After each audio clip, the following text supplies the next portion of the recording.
नमस्कार। आज की इस वीडियो में मैं आप सबसे बात करूंगा डायबिटीज़ बीमारी के बारे में, जिसको हम शुगर के नाम से आमतौर पर जानते हैं।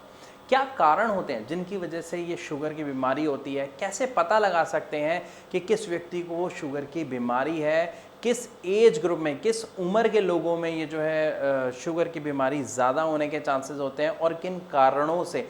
और सबसे अहम बात, आजकल ये शुगर की बीमारी दिन प्रतिदिन हर घर में देखने को मिल रही है, इसकी क्या वजह है? इन सभी चीज़ों के ऊपर आज मैं आप सबके साथ बात करूंगा इस वीडियो में।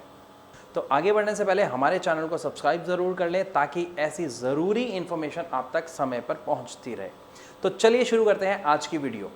तो दोस्तों, सबसे पहले आपको एक चीज़ ज़रूर जान लेनी चाहिए। जो डायबिटीज़ बीमारी है या शुगर का जो रोग है वो दो तरीके का होता है, जिसे हम कहते हैं टाइप 1 और टाइप 2।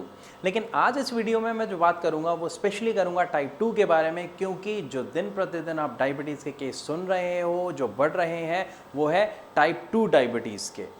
जो शुगर है ये एक ऐसी बीमारी है जिसमें क्या होता है, आपके जो ब्लड है, आपका जो खून है, उसके अंदर शुगर के जो लेवल्स हैं वो बढ़ने लगते हैं। अब यहाँ पर आपको एक चीज़ जाननी बहुत ज़रूरी है कि ये जो लेवल हैं ये एकदम से बढ़ रहे हैं या धीरे धीरे बढ़ते हैं। ये जो चेंजेस हैं, ऐसे क्या हमारी बॉडी में, शरीर में अचानक से बदलाव आ जाते हैं जिसके कारण ये शुगर लेवल बढ़ना शुरू हो जाते हैं। बॉडी में जो शुगर लेवल बढ़ने के पीछे मुख्य कारण होता है, उसमें दो रीज़न होते हैं। सबसे पहली, एक्चुअली दो रीज़न क्या, दो हालात होते हैं। पहले हालात को या पहली कंडीशन को अगर मैं कहूँ तो पहली कंडीशन को हम कहते हैं इंसुलिन रेसिस्टेंस और दूसरी कंडीशन को हम कहते हैं इंसुलिन इनसफिशिएंसी।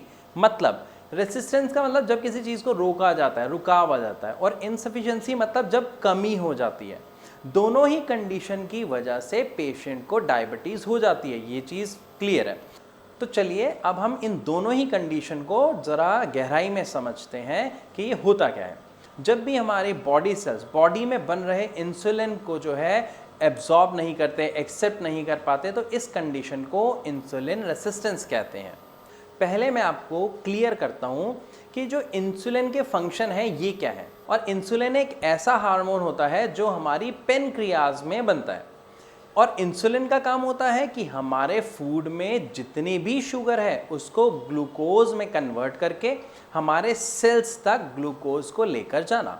अब देखो, इसको हम और भी सरल तरीके से समझ सकते हैं। इंसुलिन और हमारे सेल्स लॉक एंड की मैकेनिज्म की तरह होते हैं, सेम उसी की तरह काम करते हैं। इंसुलिन एक ऐसी की है, एक ऐसी चाबी है जो हमारे सेल्स के लॉक को ओपन करती है, तालों को खोल देती है और ओपन करके सेल्स तक ग्लूकोज को लेकर जाती है, और इसी ग्लूकोज से हमारे सेल्स को एनर्जी मिलती है।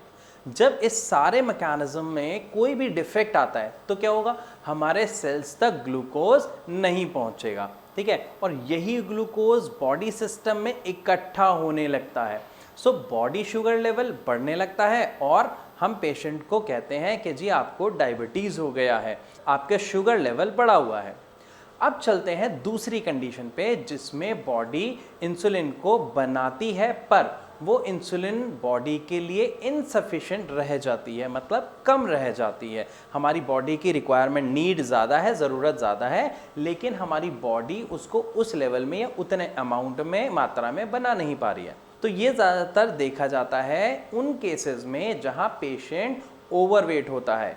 एक एग्जाम्पल से आप बेटर समझ पाएंगे। मान लीजिए आपकी उम्र और आपकी हाइट के अकॉर्डिंग आपका जो ऑप्टिमम वेट है, जो आपका वज़न है, वो 80 किलो होना चाहिए था, पर आपका बढ़ के जो आपके ईटिंग हैबिट्स हैं, जो हमारी खाने की आदतें होती हैं, गलत सलत लाइफस्टाइल होता है, हम उल्टा सीधा कुछ भी खा लेते हैं, ऐसी वजहों से आपका जो वज़न है वो बढ़कर 100 किलो हो गया। 80 किलो होना चाहिए, 100 किलो हो गया। अब आपका वेट तो इंक्रीज हुआ, पर पेनक्रियाज का जो साइज है, जहाँ पे इंसुलिन बनता है, जो मैंने अभी आपको बताया, वो तो सेम ही रहता है।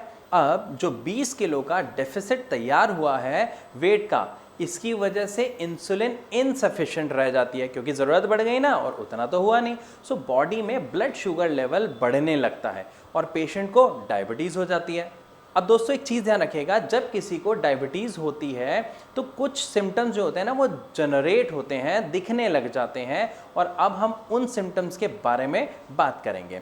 तो दोस्तों जब किसी को डायबिटीज़ होती है या शुगर की बीमारी होती है तो उसके कुछ लक्षण होते हैं जो शरीर में पैदा होने लग जाते हैं, उत्पन्न होने लग जाते हैं या मुख्य तौर पर दिखने लग जाते हैं, ठीक है, जिनसे आप ये सुनिश्चित कर सकते हैं कि आपको डायबिटीज़ होने वाली है या आप ऑलरेडी डायबिटीज़ से सफ़र कर रहे हैं, ग्रस्त हो गए हैं, या आपको जो है डायबिटीज़ हो गई है। दोस्तों ये जो लक्षण होते हैं ना ये बड़े आम से होते हैं, लेकिन इसको ही गंभीरता से लेना चाहिए। जैसे अक्सर बार बार बाथरूम आना, रात को स्पेशली। दूसरा, अचानक से भूख ज़्यादा लगने लगना, ठीक है, मतलब आप खा रहे हो, प्रॉपर जो खाना खाते थे वो खा रहे हो, लेकिन भूख में बढ़ोतरी हो गई है, फिर भी भूख लगती रहती है। दोस्तों आमतौर पर डायबिटीज़ के जो लक्षण देखे जाते हैं उनमें प्यास ज़्यादा लगना, या आपको बार बार बाथरूम आना, स्पेशली रात को ज़्यादा बाथरूम आने लगना, और आपका अचानक से वेट कम होना शुरू हो जाना, आपका जो वज़न है वो गिरने लगता है। इसके अलावा अगर बात करें, आपको कोई चोट लग गई है तो उसको ठीक होने में बहुत समय लग रहा है, तो ये जो आम से दिखने वाले लक्षण है ना, ये हमेशा ध्यान रखना इंडिकेट करते हैं कि हमारा जो शुगर लेवल है वो बढ़ा हुआ है, इस कारण से ऐसा हो रहा है। और कई बार आपको हाथ पैरों में थोड़ी सी जलन या धुंधला दिखना, ये भी डायबिटीज़ के कारण हैं। और दोस्तों आप जान के हैरान हो जाएंगे कि कई लोगों को शुरुआती कोई लक्षण नहीं होता है। अक्सर जब उनके साथ कोई प्रॉब्लम आती है, वो मेडिकल चेकअप कराते हैं, तब उन्हें पता लगता है कि उन्हें शुगर है। सो प्लीज़ अगर आपको इनमें से कोई लक्षण नहीं दिखाई देता तो ये मत समझिए कि आपको शुगर नहीं है। एक बार एक टेस्ट करा लीजिए ताकि आपको क्लियर हो जाएगा आपको शुगर की समस्या है या नहीं। मैं आशा करता हूँ ये वीडियो आपको पसंद आई है, और मैं जल्द ही अपनी नेक्स्ट वीडियो के साथ आपसे मिलूंगा डायबिटीज़ के एक और टॉपिक के बारे में। तब तक के लिए नमस्कार।